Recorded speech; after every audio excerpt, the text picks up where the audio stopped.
নমস্কার, আমি সুদীপ্তা। এভি নিউজে আপনাদের সকলকে স্বাগত। প্রথমেই চোখ রাখবো নিউজ হেডলাইনসে।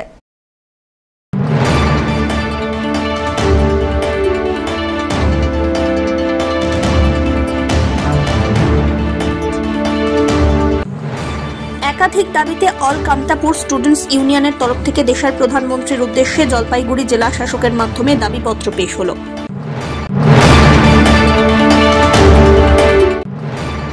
আর্থিক দুর্নীতির পরিমাণ প্রায় 120 কোটি। অভিযোগ পেয়ে মালবাজার পুরসভার চেয়ারম্যান স্বপন সাহাকে অনির্দিষ্টকালের জন্য সাসপেন্ড করল তৃণমূল।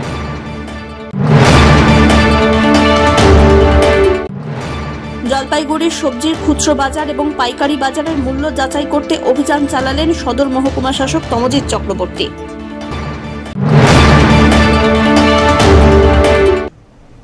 এবার আসছে বিস্তারিত সংবাদে।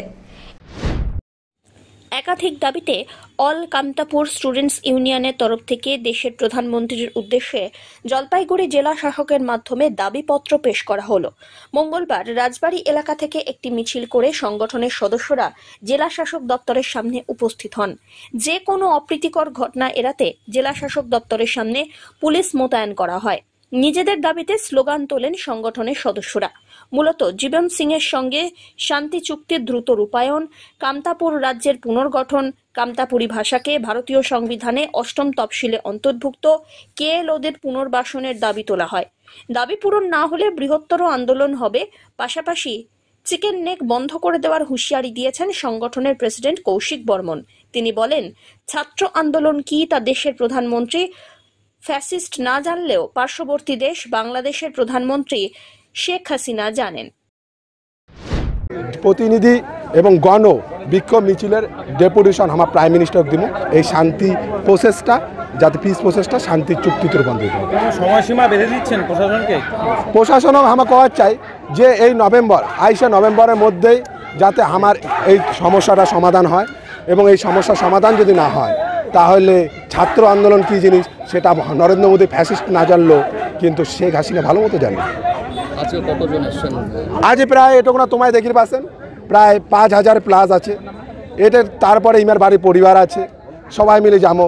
এইখানে ভারতীয় একটা যদি জিওগ্রাফিক্যালি দেখি তাহলে এটা শিলিগুড়ি করিডর, কিন্তু ভারত সরকারের ইমিডিয়েটলি এই যে কামতাপুরি জাতির সমস্যার সমাধান করিন নাকি, আর যদি না করে তাহলে তো আন্দোলনে পথ দেখায়, আন্দোলনে যাতে যাবার না লাগে।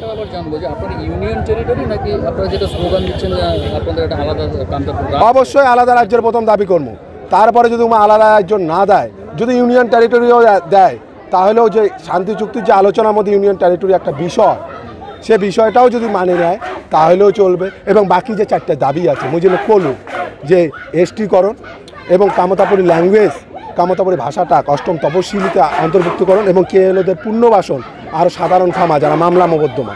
কারণ আমার দেখিরবাসী অনেক আমার লোক রাষ্ট্রদ্রোহিতা মামলা ফাঁসে দিছে, বেকাসুর খালাস পাইছে। আইনটা জানে কেমন অবস্থায় যা পৌঁছেছে উমা বেকাসুর খালাসের পরে, উমার জন্য পুনর্বাসনটা দরকার। এদিনের কর্মসূচি থেকেই একই দাবিতে সোচ্চার হন কামতাপুর স্টেট ডিমান্ড কাউন্সিলের সদস্যরা। সংগঠনের প্রেসিডেন্ট তপতি রায় মল্লিক বলেন, দ্রুত পিস টক সমাধান করার দাবি তোলা হয়েছে। ছাত্র সংগঠন চায় ভারত সরকার দ্রুতই জীবন সিং এর সাথে শান্তি আলোচনার মাধ্যমে মানুষের সমস্যার সমাধান করুক। আমার দাবি হচ্ছে রিলেভেন্ট, যেটা হচ্ছে খুব রিলেভেন্ট, সেটা হচ্ছে পিস টকস। জীবন সিংহকে ভারত সরকার ডেকে আনিছে, ভারত সরকারের ডাকত সাড়া দিয়ে জীবন সিংহ আসিয়া সরকারের সাথে পিস টকসের একটা সমাধানের রাস্তায় কিন্তু প্রক্রিয়ায় আছে জীবন সিংহ। যে কয়েকটা কথা আগে কয়ে কামতাপুর স্টেট, কামতাপুরি রাজবংশী ভাষা, খোঁজ রাজবংশীকরণের এসটিকরণ, কেএলও সদস্য কর্মীগণের সাধারণ ক্ষমাদান সরকার করবে আর পুনর্বাসন, এই 5টা দাবি হচ্ছে মুখ্য দাবি। এই দাবির ভিত্তিতে কেএলও প্রধান জীবন সিংহের সঙ্গে ভারত সরকারের চুক্তি প্রক্রিয়ার আলোচনা শেষ। এখন ডিএল কোচ, কেএলও 10 প্রধান ডিএল কোচ, এই ডিএল কোচও কিন্তু এই ভারতের সরকারের ডাকে সাড়া দিয়া আজি 5টা দাবিকে মানি নিয়া জীবন সিংহের নেতৃত্বে পিস টকসে অংশগ্রহণ করছে। তা আমার দাবি আহ্বান সরকারের কাছে দ্রুত এই পিস টক্স সমাধান করুক। পিস টক্সের মাধ্যমে জীবন সিংহের সঙ্গে আলোচনার মাধ্যমে জনগণের যে দাবি 5টা দাবি, এই 5টা দাবি পূরণের মাধ্যমে জনগণের এতদিনের আশা পূরণ করুক, লক্ষ্য পূরণ করুক। সব্যসাচী মজুমদারের রিপোর্ট, এভি নিউজ।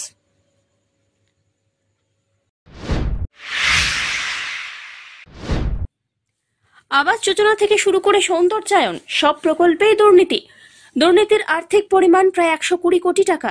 এই অভিযোগ পাওয়ার পরে জলপাইগুড়ি জেলা কমিটির সদস্য তথা মালবাজার পুরসভার চেয়ারম্যান স্বপন সাহাকে অনির্দিষ্টকালের জন্য সাসপেন্ড করল তৃণমূল। রাজ্য সভাপতি সুব্রত বক্সির লিখিত নির্দেশ আসার পরে মঙ্গলবার জেলা সভানেত্রী মহুয়া গোপ সাংবাদিক সম্মেলনে এ কথা ঘোষণা করলেন। যদিও স্বপন সাহা জানান তাকে সাসপেন্ড করার কথা অন্যভাবে শুনেছেন, তবে দলের পক্ষ থেকে কোনো চিঠি পাননি। চিঠি হাতে পেলে তবেই এই বিষয়ে প্রতিক্রিয়া দেয়া সম্ভব। অভিযোগ, মালবাজার পুরসভার 3 নম্বরের চেয়ারম্যান বিভিন্ন সময়ে সরকারি আবাস যোজনায় গৃহ নির্মাণ থেকে শুরু করে মাল শহরের সৌন্দর্যায়ন, রাস্তা নির্মাণ, পানীয় জল প্রকল্প সহ একাধিক প্রকল্পের টাকা নয়-ছয় করেছেন বলে অভিযোগ। আবার কিছু ক্ষেত্রে তিনি সেই টাকা নিজের অ্যাকাউন্টে পর্যন্ত স্থানান্তরিত করেছেন। এই দুর্নীতি নিয়ে স্থানীয় এক আইনজীবী হাইকোর্টে মামলা দায়ের করেন। এরপরে রাজ্য সরকারের পক্ষ থেকে শুরু হয় তদন্ত। জানা গিয়েছে, তদন্তে দুর্নীতির ঘটনা সামনে আসায় দলের রাজ্য সভাপতি স্বপন সাহাকে অনির্দিষ্টকালের জন্য সাসপেন্ড করার নির্দেশ দেন। এদিন সাংবাদিক সম্মেলনে জেলা সভাপতি মহুয়া গোপ জানান, মালবাজার পুরসভার একাধিক দুর্নীতির অভিযোগ উঠেছে চেয়ারম্যানের বিরুদ্ধে। ইতিমধ্যে দুর্নীতির অভিযোগের মামলা গড়িয়েছে কলকাতা হাইকোর্টে। আবার কাজ করার পরেও ঠিকাদারকে টাকা না দেওয়ার বিষয়ে হাইকোর্ট পর্যন্ত গড়ায়। টাকা দেওয়ার জন্য হাইকোর্ট নির্দেশ দেওয়ার পরেও সেই নির্দেশ স্বপন সাহা পালন করেনি, তার জন্য রুল জারি করা হয়। দলের কাছে নানা অভিযোগ জমা পড়েছে, তাই জন্যই এই সিদ্ধান্ত।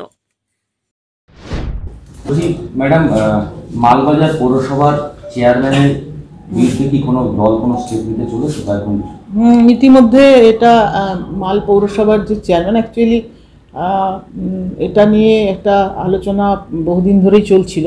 পৌরসভাগুলো নিয়ে তো আমাদের একটা দলীয়ভাবে সার্ভেও হয়েছে ইতিমধ্যে, কিন্তু বিভিন্ন বিষয়ে নিয়ে একটা বিভিন্ন অভিযোগ এবং পৌরসভার আভ্যন্তরীণ কিছু বিষয় নিয়ে অভিযোগগুলো এগুলো সামনে আসছিল। তো গতকাল আমাদের রাজ্য সর্বভারতীয় তৃণমূল কংগ্রেসের রাজ্য কমিটির সিদ্ধান্ত অনুযায়ী এবং আমাদের যিনি মাননীয় রাজ্য সভাপতি তার নির্দেশ তিনি আমাকে পাঠিয়েছেন এবং সেটি কার্যকরী করতে বলেছেন। এবং সেইভাবেই সেই নির্দেশে যেটা বলা হয়েছে যে স্বপন সাহাকে দল অর্থাৎ তৃণমূল কংগ্রেস থেকে আজ থেকে, মানে গতকালের নির্দেশ এসেছে সন্ধ্যার সময় আমার হাতে বিকেলের দিকে আসে এবং সেটা আজকে ওনাকে চিঠি দিয়ে দলের পক্ষ থেকে জানিয়ে দেওয়া হয়েছে যে ওনাকে দল এখন নিলম্বিত রাখছে, যে পরবর্তী রাজ্যের নির্দেশ না আসা পর্যন্ত পার্টি থেকে সাসপেন্ড করছে। এটাই। আর কি অভিযোগ হলো তো হঠাৎ করে? না, এইগুলো বিষয় আসলে এটা তো সম্পূর্ণ একেবারে রাজ্য কমিটির সিদ্ধান্ত অনুযায়ী, যেটা আমাদের সামনে জেলার আমার কাছ থেকেও দল জানতে চেয়েছিল সেই বিষয় নিয়ে। এবং বিগত বোর্ডে উনি চেয়ারম্যান ছিলেন এবং বর্তমান যে পুরো বোর্ড রয়েছে মালবাজারে স্বপন সাহা চেয়ারম্যান ছিলেন যার, তো সেইখানে স্বপন সাহা যেখানে চেয়ারম্যান হিসেবে কাজ করেছেন সেখানে পৌরসভার যে আভ্যন্তরীণ যে কাজকর্ম সেইখানটায় কোনো অনিয়ম বা যে বিষয়গুলো নিয়ে অভিযোগ বা বিভিন্ন মামলা যেগুলো উচ্চ আদালতে যে মামলাগুলো গিয়েছে সেখান থেকে জেলা তৃণমূল কংগ্রেসের সাথে সেটা মানে সম্পর্কিত নয় এবং আমরা দল অবগতও নয় বিশেষ করে। তো সেটা আমি আমার রাজ্য নেতৃত্বকে জানিয়েছি এবং এই বিষয়টা নিয়ে যেহেতু একটা মানে বিভিন্ন অনিয়ম গতকাল সম্ভবত মাল পৌরসভাতে সেই সব তদন্ত হয়েছে। তো যাই হোক, এটা তো উচ্চ নেতৃত্বের সিদ্ধান্ত, একেবারে আমাদের সর্বোচ্চ নেত্রী আমাদের রাজ্য সভাপতি থেকে শুরু করে তাদের সিদ্ধান্তক্রমে যেটা আমাকে কার্যকরী করতে নির্দেশ দিয়েছে দল, আমি সেটাই আজকে করেছি। আজকে ওনাকে দলের পক্ষ থেকে জানিয়ে দেওয়া হয়েছে যে এটা দলের নির্দেশ, আপাতত তিনি নিলম্বিত তৃণমূল কংগ্রেস থেকে, আমাদের দল থেকে, এবং যতদিন পর্যন্ত পরবর্তী নির্দেশ না আসবে কোনো দলীয় কর্মসূচি বা দলীয় কার্যকলাপের সাথে তিনি থেকে বিরত থাকবেন। এটাই বলার যে এটা আরও 5 বছর আগে করা উচিত ছিল। খালি স্বপন সাহা না, স্বপন সাহার সাথে জড়িত যারা আছে তাদেরকেও এরকমভাবে দলের থেকে যদি স্টেট গভর্নমেন্ট থেকে এনাদেরকে দলের থেকে সাসপেন্ড করে তাহলে আরও ভালো। কারণ যে গরিব লোকের টাকা এরকমভাবে অন্যায়ভাবে আত্মসাৎ করাটা কোনোদিনও আমরা শহরবাসী বা আশেপাশে পার্শ্ববর্তী এলাকার যারা মানুষ আছে আমরা কোনোদিনও এটা মেনে নিতে পারি না।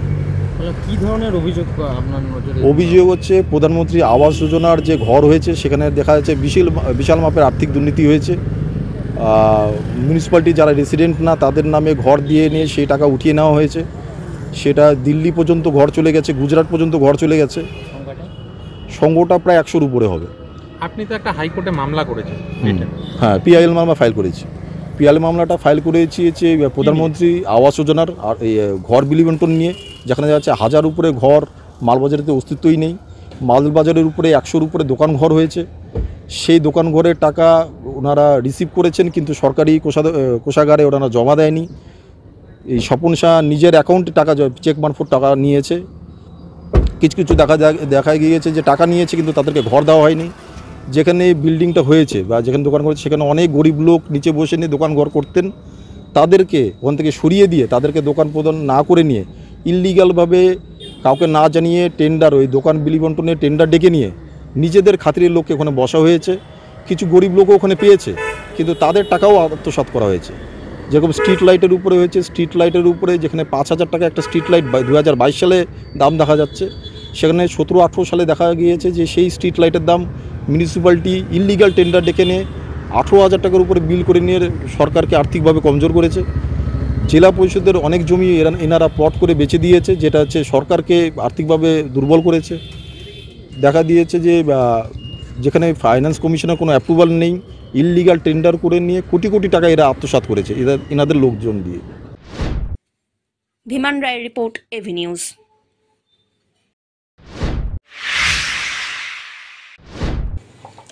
জলপাইগুড়ি শহরের দিনবাজারের বিভিন্ন সবজি খুচরো এবং পাইকারি বাজারের মূল্য যাচাই করতে অভিযান চালান সদর মহকুমা শাসক তমজিৎ চক্রবর্তী। সোমবার রাত্রে হঠাৎই মহকুমা শাসক অন্যান্য আধিকারিকদের সঙ্গে নিয়ে বাজারে উপস্থিত হন। বেশ কিছু সবজি খুচরো বিক্রেতাদের সঙ্গে মূল্য নিয়ে কথাও বলেন। আলু পেঁয়াজের পাইকারি বাজারও ঘুরে দেখলেন মহকুমা শাসক। এ বিষয়ে মহকুমা শাসক তমজিৎ চক্রবর্তী জানান, মুখ্যমন্ত্রীর নির্দেশ পুজোর আগে যেন অকারণে কোনো দ্রব্যমূল্য বৃদ্ধি না হয়। মঙ্গলবার বাজারগুলি ঘুরে দেখেন তিনি। পেঁয়াজের পাইকারি বাজারে পেঁয়াজের দাম নিয়ে এক জায়গায় কিছুটা তারতম্য লক্ষ্য করা যায়। এছাড়াও বিভিন্ন খুচরো বিক্রেতাদের সঙ্গে এ বিষয় নিয়ে কথা হয়েছে তাঁর। মাননীয় মুখ্যমন্ত্রীর নির্দেশ আছে যে পুজোর আগে যেন কোনো বাজারে অকারণে দ্রব্যমূল্য বৃদ্ধি না হয়। মাননীয় মুখ্যমন্ত্রীর এই নির্দেশ আমরা পালন করছি। আমরা টোটাল সাব ডিভিশনাল যে টাস্ক ফোর্স আছে, এডিএ সাহেব অ্যাসিস্ট্যান্ট ডিরেক্টর মার্কেটিং আছেন, অ্যাসিস্ট্যান্ট ডিরেক্টর কনজিউমার অ্যাফেয়ার্স আছেন, ফুড সেফটি অফিসার আছেন, সমস্ত ডিপার্টমেন্টের সহকর্মীরা রয়েছেন, পুলিশ থেকে রয়েছেন, ডিবি থেকে। তো সবাই মিলে আমরা বাজারগুলো ঘুরছি যাতে কোথাও কোনো মতে দ্রব্যমূল্য অকারণে বাড়িয়ে না বিক্রি করা হয়। হ্যাঁ, একটা তারতম্য আমরা দেখেছি, আমরা ওটা ওনাকে বলেছি। পেঁয়াজের দামের ক্ষেত্রে আমরা দেখেছি এবং সেটা ওনাকে জানানো হয়েছে। এই গদিতে যিনি আছেন জানানো হয়েছে। এছাড়া আমরা আসবার সময় যারা রিটেল বিক্রি করছেন তাদেরকেও আমরা বলেছি যে দামটাকে ঠিকঠাক দামে বিক্রি করতে। থার্মোকলের বিষয়ে পৌরসভার সঙ্গে আমার এইমাত্র কথা হয়েছে, আমি নিজেও দেখেছি। আমরা ওটা পৌরসভাকে বলেছি থার্মোকলগুলো ইমিডিয়েটলি এখান থেকে সরিয়ে নেবে। ধীমান রায়ের রিপোর্ট, এভি নিউজ।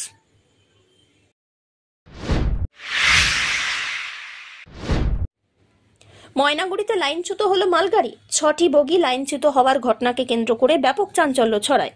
জানা গিয়েছে একটি খালি মালগাড়ি ধূপগুড়ির দিক থেকে নিউ জলপাইগুড়ির দিকে যাচ্ছিল। মালগাড়িটি ইঞ্জিন সহ বেশ কয়েকটি বগি নিয়ে ছুটে যায় আর মালগাড়িটি মাঝামাঝি স্থানের বগিগুলি আলাদা হয়ে পড়ে যায়। ময়নাগুড়ি স্টেশনে ঢুকেই বগিগুলি ছিটকে যায়। 6টি বগি লাইনচ্যুত হয়েছে বলে অভিযোগ। লাইনচ্যুত হওয়ার পরেই 2 নম্বর রেল লাইন থেকে 1 নম্বর রেল লাইনে লাইনচ্যুত হয়ে যাওয়া ট্রেনের যন্ত্রপাতি ছড়িয়ে ছিটিয়ে পড়ে। 1 নম্বর লাইনে জলের পাইপ ভেঙে ক্ষতিগ্রস্ত হয়। আপাতত দুটি লাইনই বন্ধ রয়েছে বলে জানা গিয়েছে। তো আপনি কি করছিলেন যখন এই দুর্ঘটনা ঘটে? ওকে মাছ মারা দেখতেছিলাম। আচ্ছা, কি কি দেখলেন আপনি? দেখলাম মনে করি গাড়িটা তো সোজা স্পিডে ভালোভাবে যাচ্ছে, কোনো তো প্রবলেম নাই। খালি দেখি গাড়ির তলের থেকে খালি আওয়াজ পাওয়া যাচ্ছিল, ঘাটাস ঘাটাস ঘাটাস ঘাটাস এরকম আওয়াজ পাওয়া যাচ্ছিল। তারপরে মনে করো কিছুক্ষণ পরে দেখি তারগুলো ঝুলতেছিল, তারপর দৌড়ে আসে গাডবাবুর কাছে এসে বলতেছি স্যার স্যার এরকম ব্যাপার, তারগুলো ঝুলতেছে। আর গাডবাবু আমাকে তখন বলতো গাড়ি পাল্টি খেয়ে গেছে। তারপর আমি বলছি তাই নাকি? তারপর দৌড়ে এসে দেখি আসলে সত্যি সত্যি এখানে গাড়িটা পাল্টি খেয়ে গেছে। কোন জায়গায় এটা ঘটনাটা হয়েছিল? তো মনে করো আমি ওই যে সাদা পুলের সামনে। এটা কোথায়? এটা কোন জায়গা? ময়নাগুড়ি? ময়নাগুড়ি স্টেশনের মাঝখানে। মানে এখান থেকে বগি কটা গেছে? বগি কটা সরে গেছে? বগি সরে গেছে 7-8টা। মানে ইঞ্জিন আলাদা হয়ে গেছে? হ্যাঁ, ইঞ্জিন আলাদা হয়ে গেছে, পিছনের গাটাপুর সেটা আলাদা। আর যে ইলেকট্রিক পোলগুলো আছে ওগুলো ভেঙে পড়ে গেছে। অমিত বণিকের রিপোর্ট, এভি নিউজ।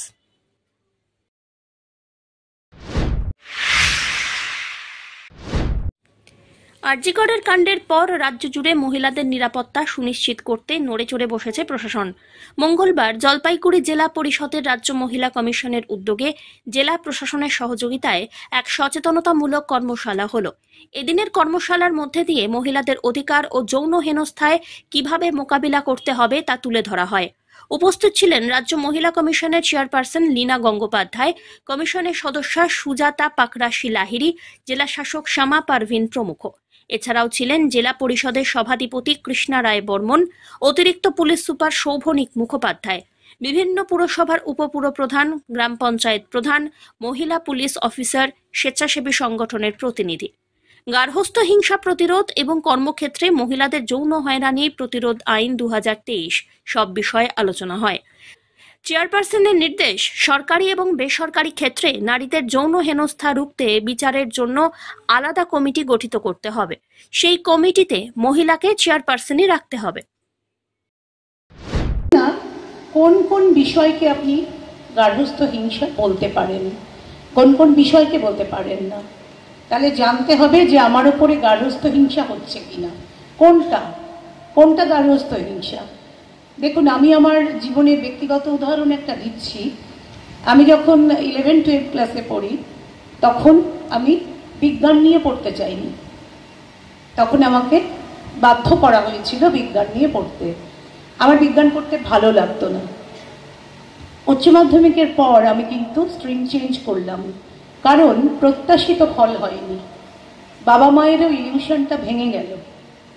অর্থাৎ এই যে আমার ওপর সেদিন যে ঘটনাটা ঘটেছিল, যে আমি যেটা চাই না, যে বিষয়ে আমার কোনো ন্যাক নেই, অথচ জোর করে আমাকে ভর্তি করে দেওয়া হলো, আমার কোনো কথা বলার জায়গা ছিল না বলে, সেটা খুব খারাপ লাগছে বলতে। বাবা মাই হন, তারা আমাদের ভালোই চেয়েছিলেন। ভালো চাইতে গিয়েও তারা কিন্তু পরোক্ষভাবে ওই একটা সিদ্ধান্তে ভুল করে ফেলেছিলেন। এটা কিন্তু করা যায় না, এটাকেও আমরা এই তালিকার অন্তর্ভুক্ত করব। আমি খুব ছোট্ট ছোট্ট উদাহরণ দিচ্ছি যাতে প্রত্যেক দিনের জীবনে আপনি বুঝতে পারেন কি কি সমস্যা আপনাকে ফেস করতে হচ্ছে, কোনগুলো তার মধ্যে এই ধরনের প্রবলেম। শুধু যে স্বামী স্ত্রীর মধ্যে গার্হস্থ্য হিংসা হয় তা কিন্তু নয়, বাবা মার সঙ্গেও হতে পারে, ভাই বোনের সঙ্গেও হতে পারে। আপনার বাড়িতে যে ছোট ভাইটি আছে, মা তাকে এত প্রশ্রয় দিয়েছেন, বড় মাছের মাথাটি খাইয়ে খাইয়ে সবসময় বলেছেন ও তো ভাই, ও লেখাপড়া করবে, ও বড় হবে, ওকেই তো আমাদের খাওয়াতে হবে, ও চাকরি করবে। অতএব আপনি বানের জলে ভেসে এসেছেন। আমরা অনেক মেয়েরাই তাই। তো এখন হয়তো দিনকাল নাগরিক জীবনে বদলেছে। এখন অনেকেরই একটি করে সন্তান। সে যদি মেয়ে হয়, ফুল এনার্জি, ফুল সাপোর্ট তাকে দেওয়া হয়। কিন্তু এখনও যদি বাড়িতে দুটি ছেলে মেয়ে থাকে এবং তার একজন যদি ছেলে হয়, দিদি বা বোন যদি অনেক বেশি মেধাবীও হয়, তাহলেও কিন্তু এক ধরনের ডিসক্রিমিনেশন থাকে, অর্থাৎ ব্যবধান থাকে। ধীমান রায়ের রিপোর্ট, এভি নিউজ।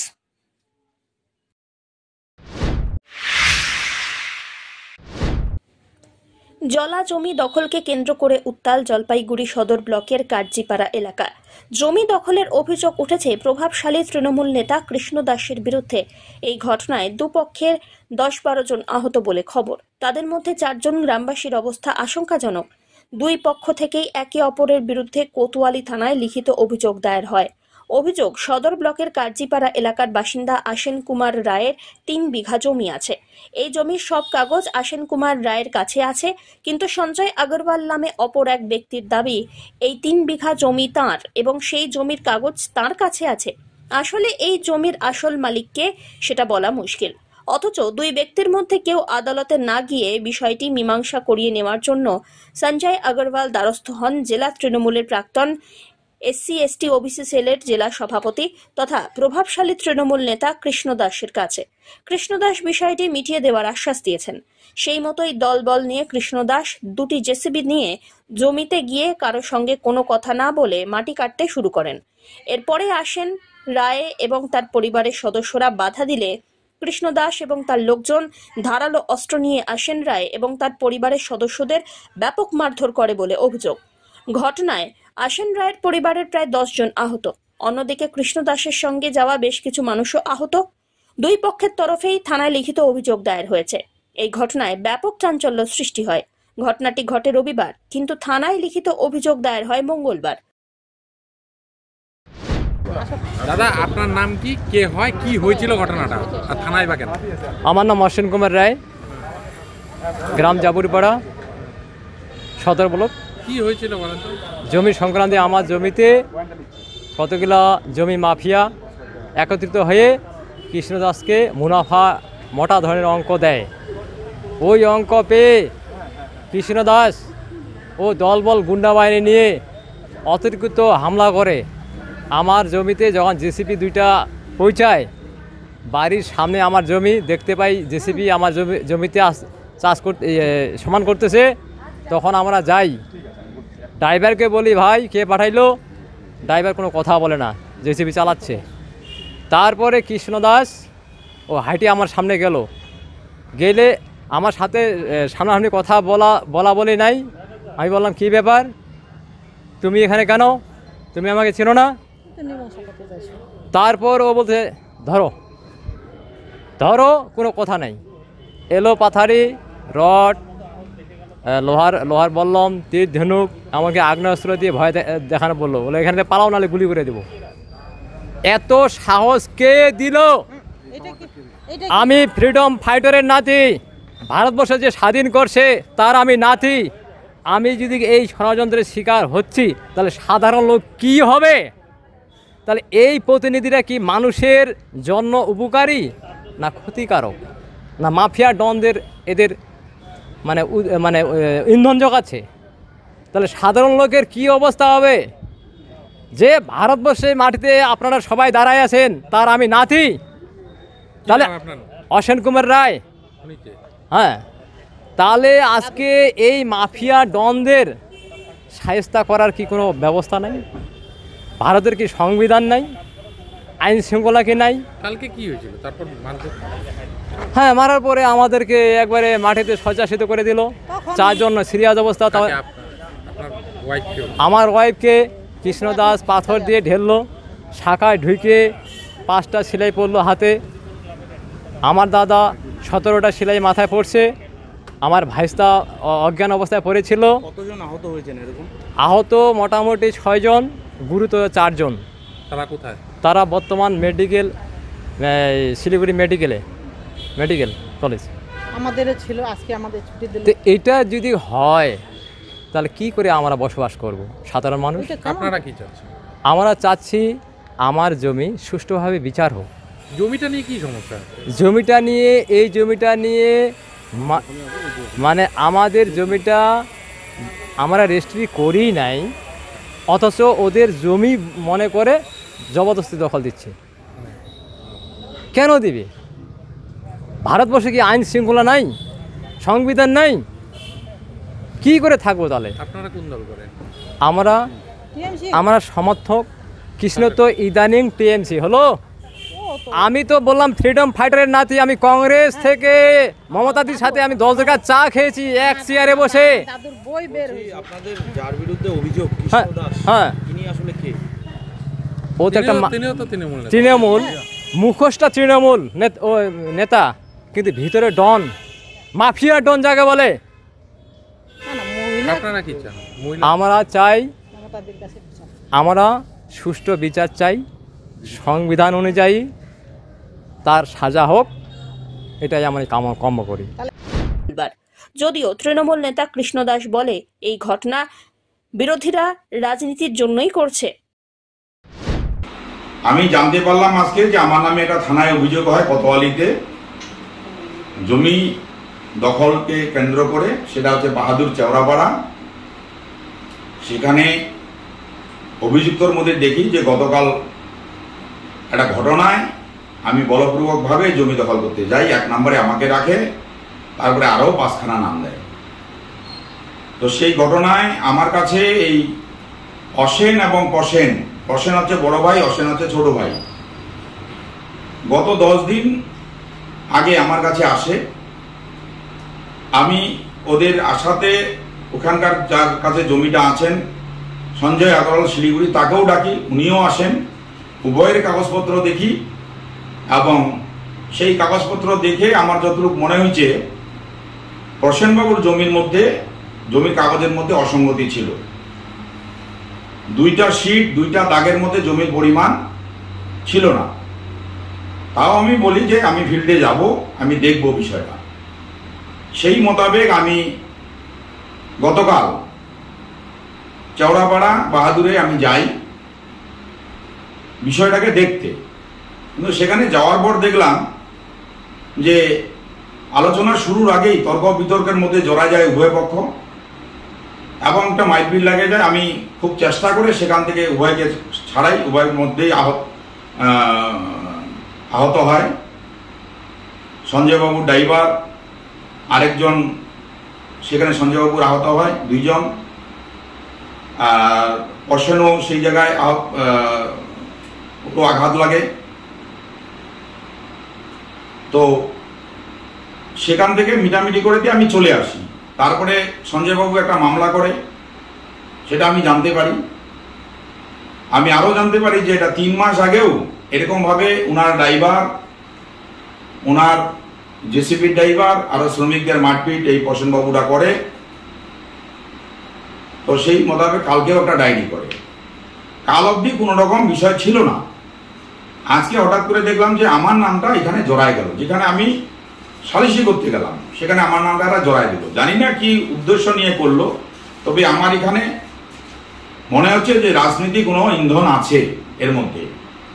আমি পরিষ্কারভাবে বলি, যদি মিউচুয়ালে তোমরা সন্তুষ্ট না হও, তোমরা উভয় পক্ষ আমার কাছে গেছো, মিউচুয়ালে সন্তুষ্ট না হলে কোর্ট পড়ে আস। কিন্তু আমি যতটুকু দেখলাম যে জমিটা বাউন্ডারির মধ্যে, মানে সঞ্জয়বাবুর বাউন্ডারির মধ্যে জমিটা আছে এবং সেই বাউন্ডারি আমি আশেপাশে লোকদের কাছে শুনি, পঞ্চায়েতের কাছে শুনি, অনেক পুরনো, 30 বছর হয়ে যাচ্ছে। এই 30 বছর থেকে আমি প্রসেনবাবুকে প্রশ্ন করেছিলাম যে 30 বছর ধরে তুমি মামলায় যাও নেই কেন? উনি সদুত্তর আমাকে দিতে পারেনি। এই বিষয় নিয়ে আমি আইনি পরামর্শ নিচ্ছি, কেন আমাকে এখানে জড়ানো হলো, কেন আমার নাম দেওয়া হলো। অন্যদিকে আশিন কুমার রায় এবং পরিবারের সদস্যরা দাবি করেন তারাও তৃণমূল করেন। জেলা পুলিশ সুপার জানিয়েছেন 2 পক্ষের লিখিত অভিযোগ দায়ের হয়েছে, আইন অনুযায়ী ব্যবস্থা নেওয়া হবে। মারা হয়েছিল, ওটা তো চলতে থাকে, ওর মধ্যে কি আছে, কেস হবে, যেভাবে আইনগত অ্যাকশন হবে। পথ দুর্ঘটনা রুখতে সচেতনতামূলক কর্মসূচি পড়ুয়া এবং ট্রাফিক পুলিশের। পথ দুর্ঘটনা রুখতে ও ট্রাফিক নিয়োগ নিয়ে সচেতনতামূলক কর্মসূচি গ্রহণ করল বিদ্যালয়ের ছাত্রছাত্রীরা। মঙ্গলবার শাহুডাঙ্গিহাট পিকে রায় উচ্চ বিদ্যালয় এবং ক্যানেল রোড ট্রাফিক আউটপোস্টের যৌথ উদ্যোগে শাহুডাঙ্গি ক্যানেল মোড়ে এই বিশেষ কর্মসূচি পালিত হয়। হেলমেটবিহীনদের গোলাপ ফুল দিয়ে সচেতন করলেন বিদ্যালয়ের ছাত্রছাত্রীরা, শিক্ষক শিক্ষিকা ও ট্রাফিক পুলিশের কর্মীরা। এছাড়াও তীব্র দাবদাহ থেকে রক্ষা পেতে গাড়ি চালকদের হাতে গ্লুকোজ এবং জলের বোতল তুলে দেওয়া হয়। এদিনের কর্মসূচিতে উপস্থিত ছিলেন ক্যানেল রোড ট্রাফিক আউটপোস্টের ওসি বুদ্ধ তামাং, শাহুডাঙ্গিহাট পিকে রায় প্রধান শিক্ষক প্রদীপ চৌধুরী সহ বিদ্যালয়ের শিক্ষক শিক্ষিকা এবং অন্যান্য পুলিশ কর্মীরা। আজকে আমাদের সেভ ড্রাইভ সেভ লাইফ এই কর্মসূচির আওতায় আমরা শাহুডাঙ্গিহাট পিকে রায় হাই স্কুলের বিবেকানন্দ হাউস, আজকে এই ক্যানেল মোড়ের 4 রাস্তা মোড়ে আমরা ট্রাফিক সচেতনতার উপরে একটা কর্মশালা আমরা করলাম, জাস্ট নাগরিক সচেতনতা। কারণ আমি মনে করি যে আমাদের বিদ্যালয়ের ছেলেমেয়েরা 4 দেওয়ালের মধ্যে যে সামাজিক মূল্যবোধের শিক্ষা পাচ্ছে, যে সামাজিক সুরক্ষার যে শিক্ষাগুলো পাচ্ছে, সেটা যেন বাইরের দিকে ছড়িয়ে যায়, এলাকার মানুষ যাতে একটু সচেতন হয়। কারণ আমাদের এই সাউডাঙ্গা অঞ্চলে দুর্ঘটনার সংখ্যা খুব প্রচুর। ম্যাক্সিমাম কিছুদিন আগেই আমাদের কয়েকজন মেয়ে আমাদের টোটোতে অ্যাক্সিডেন্ট করেছিল।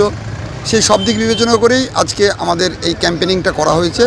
যথেষ্ট সাহায্য করেছে ক্যানেল রোড ট্রাফিক আউটপোস্টের যারা আধিকারিক ছিলেন, তারা আমাদেরকে যথেষ্টভাবে সাহায্য করেছে। তাদের সহযোগিতায় আমরা সাধারণ মানুষকে একটু সচেতন করার চেষ্টা করলাম। রাজগঞ্জ থেকে সুস্মিতা চন্দ্রের রিপোর্ট, এভি নিউজ।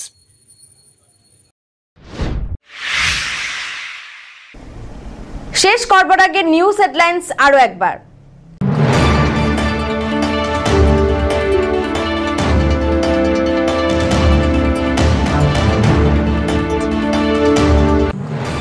একাধিক দাবিতে অল কামতাপুর স্টুডেন্টস ইউনিয়নের তরফ থেকে দেশের প্রধানমন্ত্রীর উদ্দেশ্যে জলপাইগুড়ি জেলা শাসকের মাধ্যমে দাবিপত্র পেশ হলো।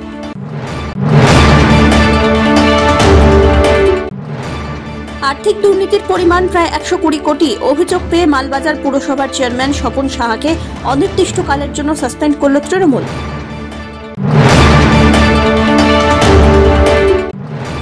জলপাইগুড়ির সবজির খুচরো বাজার এবং পাইকারি বাজারের মূল্য যাচাই করতে অভিযান চালালেন সদর মহকুমা শাসক তমজিৎ চক্রবর্তী।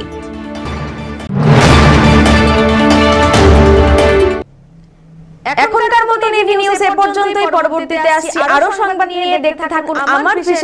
নমস্কার।